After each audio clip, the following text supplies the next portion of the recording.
Tenemos una completa cobertura hoy aquí en A Fondo y vamos a iniciar, vámonos precisamente a Johannesburgo. Ahí tenemos vía telefónica a Jaime Velázquez. Velázquez es corresponsal de ABC en Sudáfrica y le damos las buenas noches. ¿Qué tal? Gracias por acompañarnos aquí en A Fondo. ¿Dónde estás exactamente? Frente a la casa de la familia Mandela, ¿y qué es lo que se ve en los alrededores? Hola, buenas noches. Pues efectivamente estamos a las puertas de la casa de Nelson Mandela. No podemos acercarnos demasiado debido al gran dispositivo policial. Las calles están cercadas y valladas para impedir el acceso de más personas a las cercanías de la casa. Tenemos cientos de sudafricanos que se han querido acercar aquí en cuanto han conocido la noticia de la muerte de Nelson Mandela.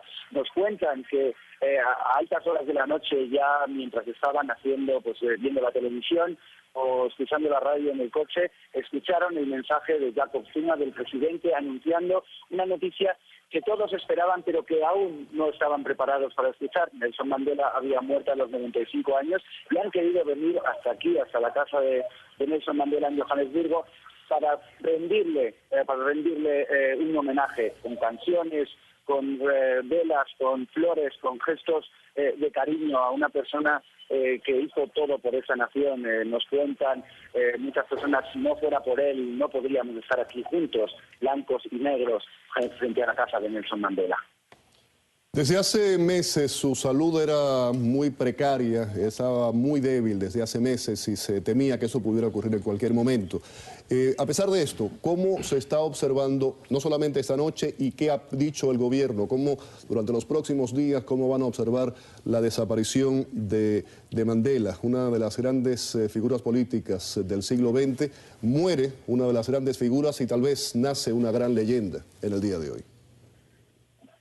Bueno, de momento poco sabemos de lo que va a pasar en los próximos días. Sabemos que estamos ante una nación en shock, una nación que pese a, como decía antes, estaba ya preparada para el desenlace o sabía que ocurriría ese desenlace. Aún no sabemos cuáles serán las reacciones. Sabemos que habrá una gran reacción de dolor y de tristeza por su pérdida, y también resurgirán y se volverá a recobrar ese espíritu de unidad que Nelson Mandela dejó en Sudáfrica con la reconciliación entre blancos y negros después del apartheid.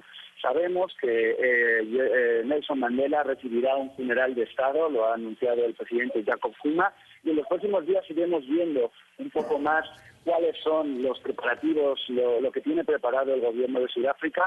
Se ha mantenido siempre en secreto.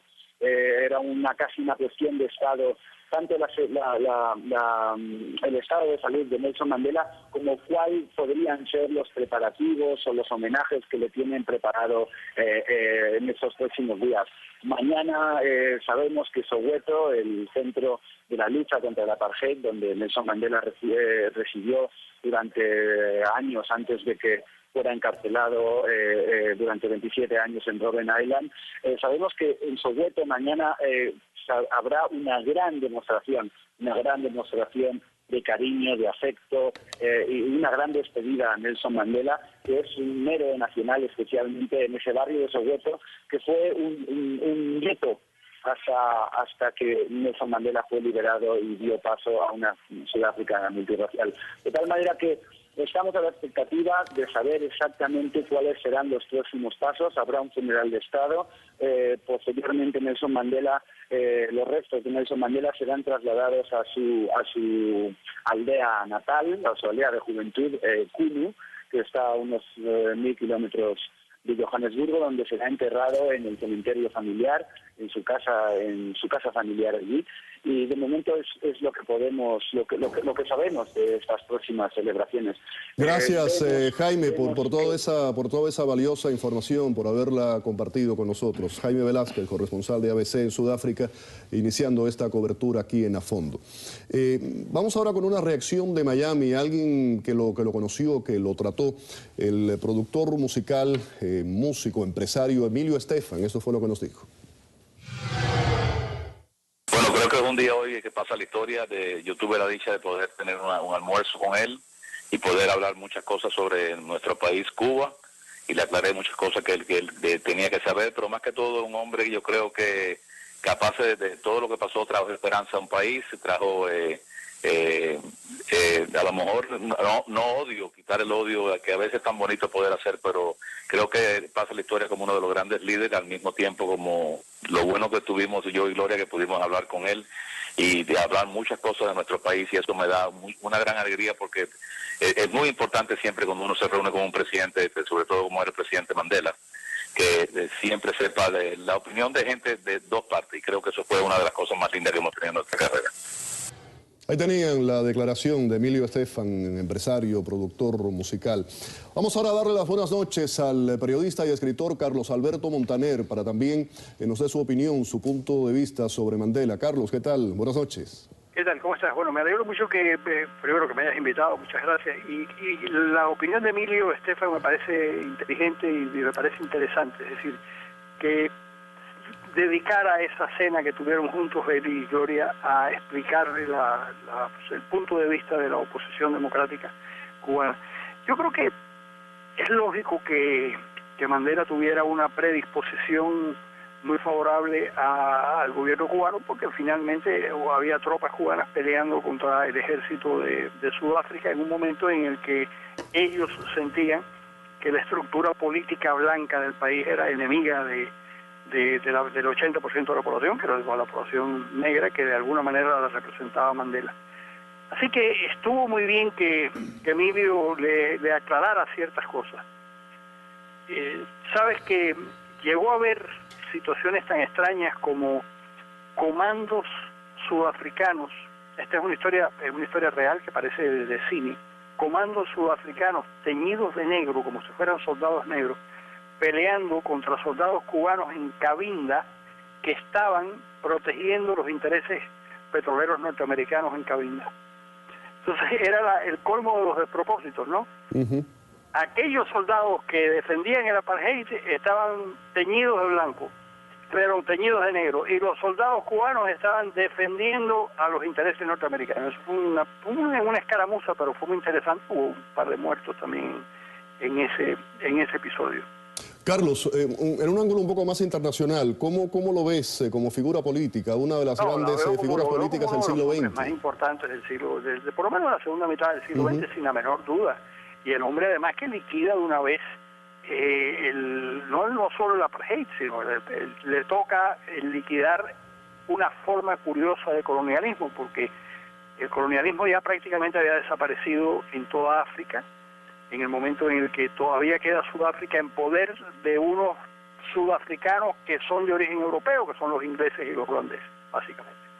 Entonces, él le toca la responsabilidad de acabar con el apartheid, y me parece que lo hizo de la manera mejor posible. Lo hizo sin odios, lo hizo respetando la democracia, lo hizo respetando a la población blanca. No hizo la estupidez que hizo Mugabe en Zimbabue, que destruyó a la antigua Rhodesia, la destruyó con su política antiblanca.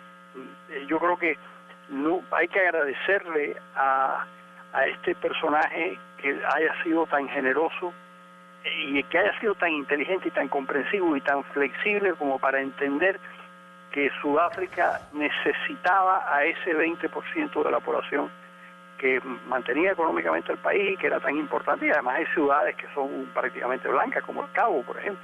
Claro, Carlos, te agradezco muchísimo el que hayas estado con nosotros hoy aquí en el programa. Carlos Alberto Montaner, igual para ti, un fuerte abrazo. Periodista, analista político, escritor, nos acompañaba. Y yo creo que un poco se define todo esto que estábamos hablando con esta frase de que la reconciliación es posible si no se traiciona la memoria. Es un poco parte de ese legado. El presidente Obama también tuvo declaraciones al respecto. At his trial in 1964, Nelson Mandela closed his statement from the dock saying, "I have fought against white domination, and I have fought against black domination.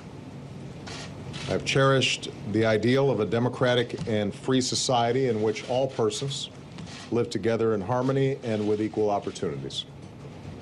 It is an ideal which I hope to live for and to achieve. But if needs be, it is an ideal for which I am prepared to die. And Nelson Mandela lived for that ideal, and he made it real. He achieved more than could be expected of any man. And today he has gone home. And we've lost one of the most influential, courageous, and profoundly good human beings that any of us will share time with on this earth. Del presidente Barack Obama, y ahora venimos aquí a nuestra mesa de trabajo aquí en el estudio. Enrique Patterson nos acompaña esta noche. Enrique Patterson, conocido de todos ustedes, analista político, sociólogo, y también Daniel Álvarez, profesor de estudios religiosos de FIU, Universidad Internacional de la Florida. Enrique, el legado de Mandela, la importancia de Mandela. Yo miro la figura de Nelson Mandela. Tú no puedes saber cuál es la integridad y cuál es la capacidad de un líder hasta que no pasa por el poder. En el caso de Mandela, él pasó por el poder con una mayoría parlamentaria absoluta. Es decir, si él hubiera tenido instintos totalitarios y dictatoriales, lo hubiera podido lograr como ha hecho Hugo Chávez, como hizo Hugo Chávez. El problema es que él, teniendo esa mayoría aplastante, mantuvo las estructuras abiertas del Estado. Lo único que hizo fue que esa apertura del Estado fuera para todos y no solo para una minoría. Respetó la libertad de prensa, la libre empresa, luchó por los derechos de los negros sin odiar a los que lo habían prácticamente esclavizado, puso la rama de olivo y demostró que no tenía el más mínimo alarme de odio en su alma, aunque hubiera tenido motivos para tenerlo. Y yo creo que la grandeza que mostró da la de un hombre de una integridad, de una inteligencia política, pero además de eso, de una capacidad humana que no se nota, no se ve mucho en la gente que ejerce el poder. Además dio el ejemplo de, en un régimen que es parlamentario, y los regímenes parlamentarios permiten que tú estés mucho tiempo en el poder, retirarse en el primer periodo y no esperar... A los 5 años se fue. Y no aspirar a reelegirse como hubiera podido hacerlo, que es muy fácil en un régimen parlamentario. Se retiró solo para centrar el ejemplo de que en su país no se diera un gobierno personal y dictatorial como es el caso hay una imagen, de Mugabe. Enrique, claro, hay una imagen, Enrique, que a ver si podemos ponérselas a ustedes, en las que se ve específicamente el momento en que entrega el poder, es un poco el traspaso del poder a través de la luz. Vamos a ver. Very honored to pass it on to the leadership.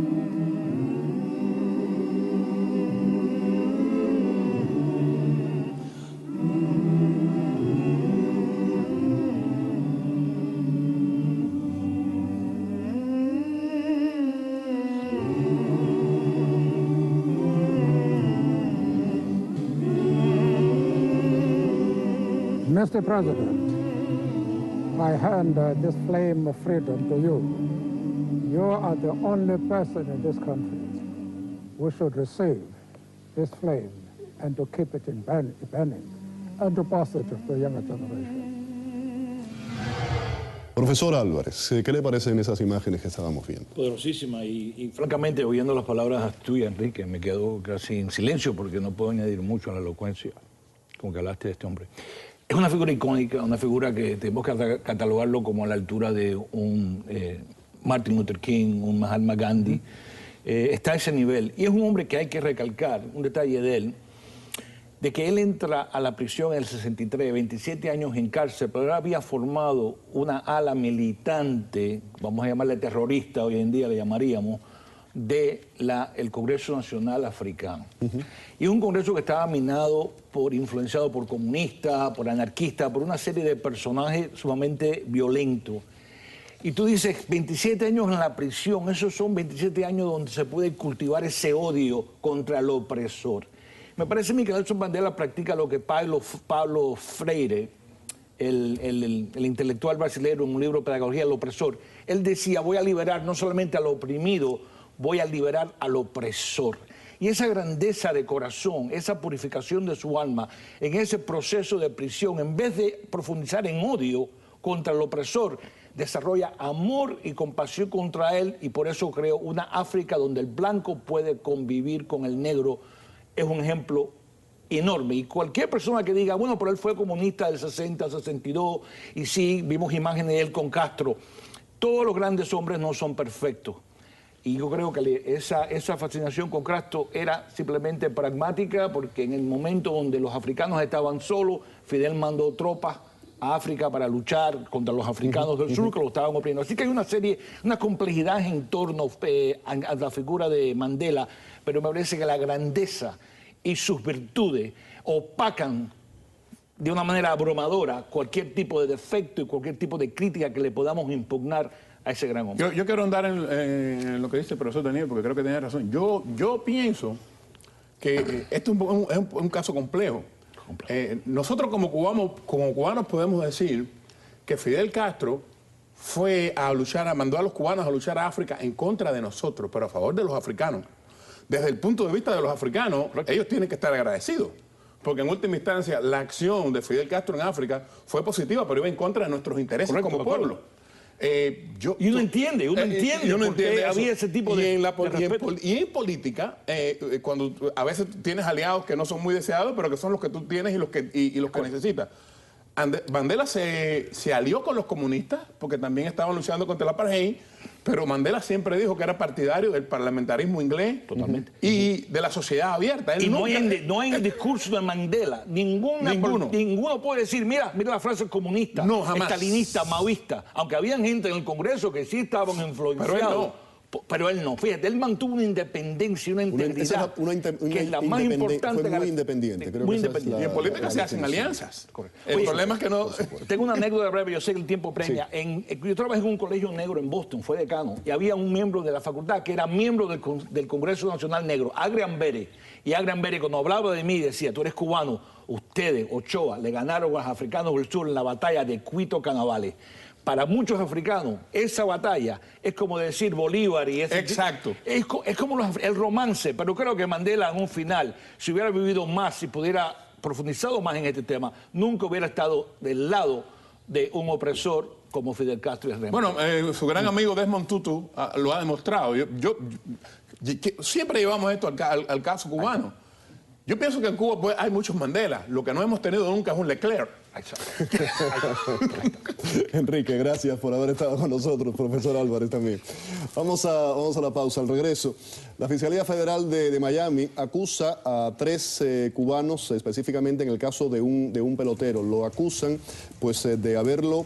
de contrabando, de secuestro y de extorsión en el caso de un pelotero cubano. Volvemos con toda la información.